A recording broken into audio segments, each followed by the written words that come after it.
roster moves today. I know we got the injury report about Jacob Wilson. Just obviously losing a guy like that, how difficult is that of a blow to your offense, just not having him for however amount of time it might be? Well, we've already dealt with injury this season with, Rook being out of the lineup for, a couple weeks. So, we always talk about next man up here, and I think that's obviously a mindset of these guys.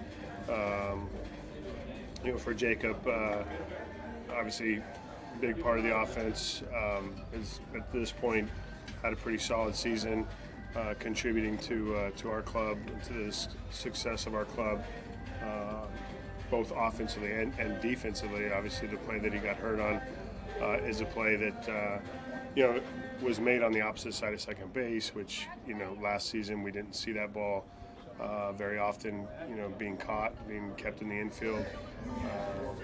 But overall, yes, I mean, we'll definitely miss him, but not something that we haven't endured in our past. On the other hand, Henry Bolte is up here.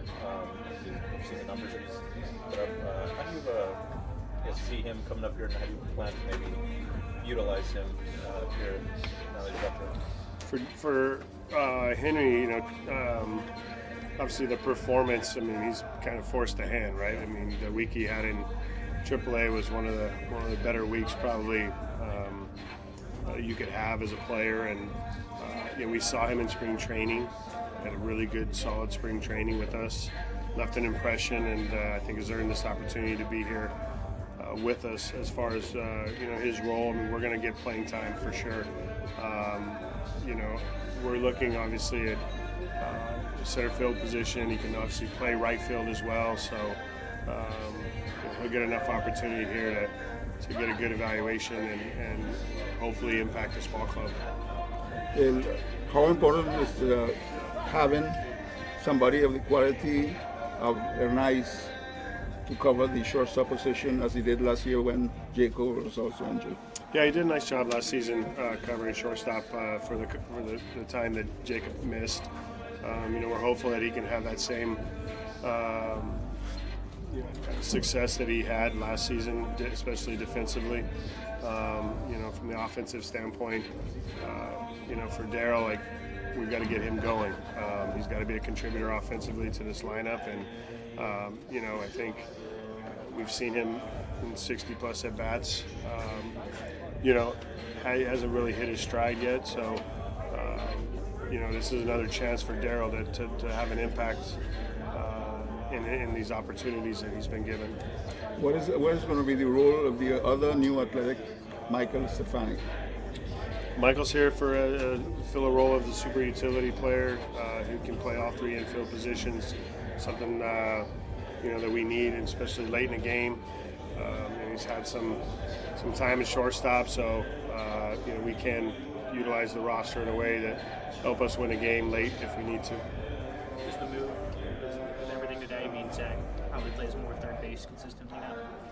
I think Zach's earned that opportunity, but Zach, again, is a multifaceted player that has the ability to play everywhere. So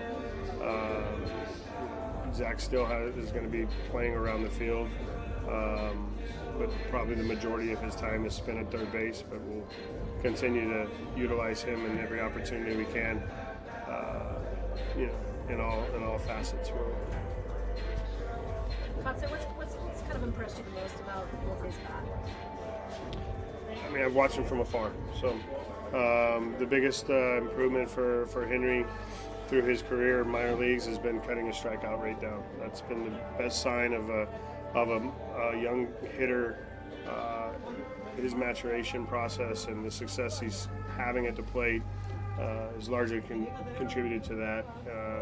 His in-zone swing decisions and the reduction of his out-of-zone swing decisions. So he's getting himself in good counts. He's putting good swings on the baseball. He's always had exit velo. It's never been something we've tried to increase for Henry. He hits the ball really hard. So, but those two things that I discussed or talked about are the biggest contributors to his success right now.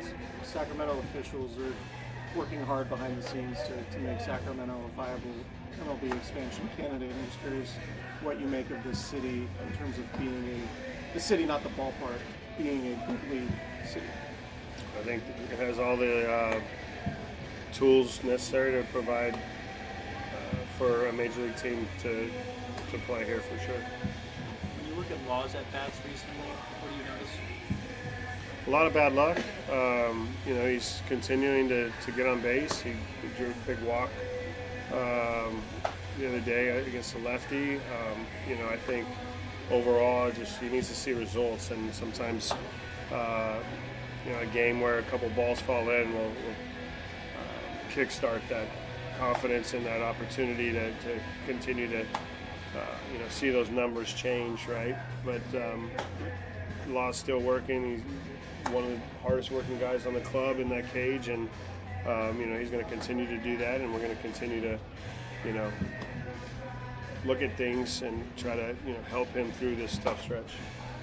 What is it about Shea that has allowed him to build off last year? And he's a very consistent guy and has the same approach, and that's all very important. But what is it about what's gone into him elevating to a different level? It seems like.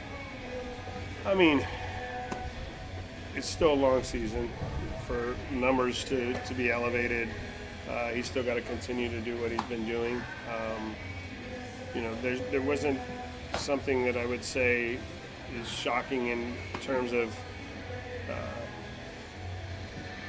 his performance for me. I've expected him to continue this climb. He's a very mature person, very dedicated to his craft. He spends a lot of time throughout the off-season working on his strengths and building on those. So for him to continue this progression of success, it's not something I'm at all surprised by. As a player, the more you are here at this level, the more at-bats you get, the more you understand who you are as a player and what you can build. It's kind of like, that's the epitome of a 10-year career, really, and that's what he's on pace for. You have any conversations with him about the balance between home life and how that affects your approach at the ballpark, given his baby? Family is, the transition to having a child and the demands of that are at times can weigh on you, but Shea's got a great wife in Reagan, and they'll figure it out.